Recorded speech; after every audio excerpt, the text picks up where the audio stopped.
It all started when the doctor put me on a double dose of the diazepam on account of my restless legs. The best thing to do with restless legs, he said, is to rest them. So naturally I put my feet up whenever I could, and one thing led to another. Doris had always been the first one to jump into the trench and roll the sleeves up for you, while I'm more of a strategist, giving out the orders. I'm Napoleon to her bony parts, and that's how we've managed to get so much done together over the years. I don't know if you've ever been to Stoke, but most of it's been knocked down now, and the only way to get to some bits of it is by canal boat, which takes about 3 months.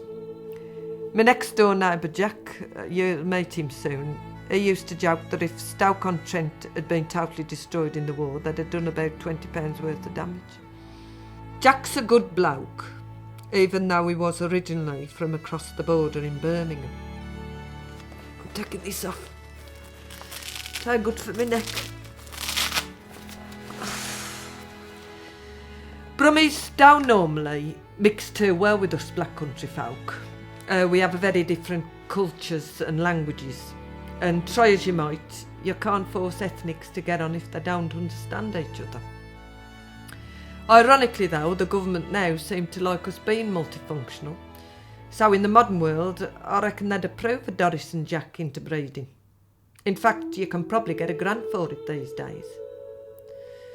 In those days, the Brummies and the Yam Yams, that's what they call us, were segregated, like the whites and blacks were when Nelson Mandelsson was in charge of South America. We got on different buses and went to different schools. In fact, it was because we went to different schools that we got on different buses.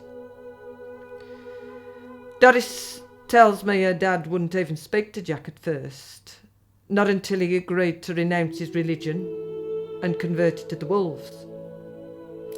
He also had to learn to stop saying Bath instead of Bass. There's no bloody R in it, you poncy bugger, her dad would say. I've since looked it up and he was right. It's just one giant melting pot round by us now, and I mean nobody bats an eyeball these days if you say you're going out with somebody from Small East. But in those days, it was voodoo. And anybody that broke the rules could face being ostracised, or worse still, sent to Coventry, which apparently is even further south than Birmingham. Now, I've got nothing against teachers as people, but as teachers, well, I mean, they start work at 9, they finish at 3, so that's, 2 hours.